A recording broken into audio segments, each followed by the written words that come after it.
Eh ben, Ferro Valentin, je travaille chez FH depuis 13 ans. Chauffeur de pelle, spécialisé pelle à pneus. Aujourd'hui, on a essayé la mise en route de cette pince de démolition. Alors que je n'avais pas d'expérience là-dessus. Bon, j'ai été agréablement surpris, quoi. Content du résultat. Oui, alors Étienne Bosque, président et fondateur associé d'Eroc, depuis 2 mois, puisque l'entreprise a été créée tout début de l'année 2023.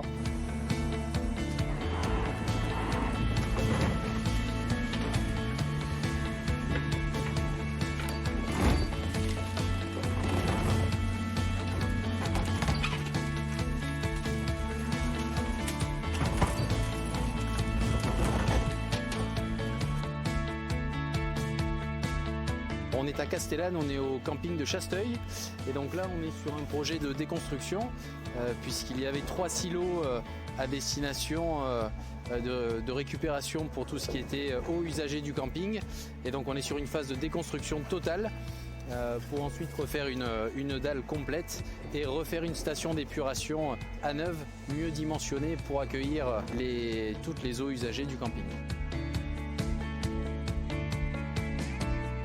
On a démoli, du coup, c'était des grosses cuves d'anciennes stations d'épuration qu'on devait démolir. Donc du coup, je l'ai pris d'en haut, j'ai attaqué le brisé en rond et en fait la ferraille était donc à l'intérieur. Donc le béton est tombé en petits morceaux et la ferraille est restée. À mesure, les morceaux de ferraille étaient coupés par la cisaille et la ferraille est tombée par terre et après on a chargé directement, c'était tout brisé, quoi. Même couper des ferrailles qui étaient comme ça en horizontal, donc c'est pareil là, pour essayer vraiment que la cisaille. Ça se fait facilement. Voilà, après, bon, c'est sûr, il faut connaître la machine, il faut savoir comment elle marche et tout ça, mais une fois qu'on a branché les flexibles, qu'on a programmé la machine, voilà, il n'y a pas eu de problème.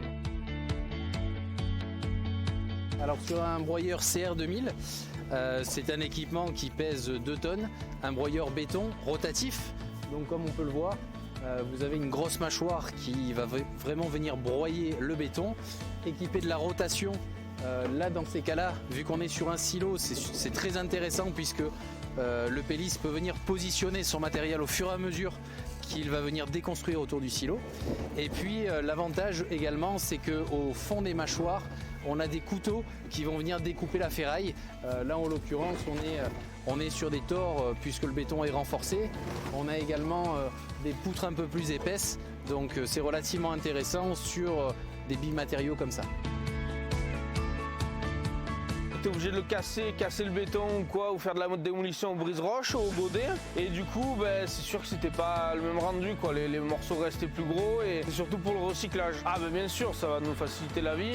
On peut passer directement le matériau au concasseur et le recycler directement par derrière. Et alors qu'avant, on mettait tout en décharge et on s'occupait de rien d'autre. On gagne du temps, bien évidemment, ouais, parce que c'est plus facile à charger, il y a moins de risques. Au chargement, dans les camions, tout ça, c'est comme du gravier, quoi. Alors nous, on se veut vraiment prescripteur de solutions, on est avant tout des techniciens, avant d'être des vendeurs.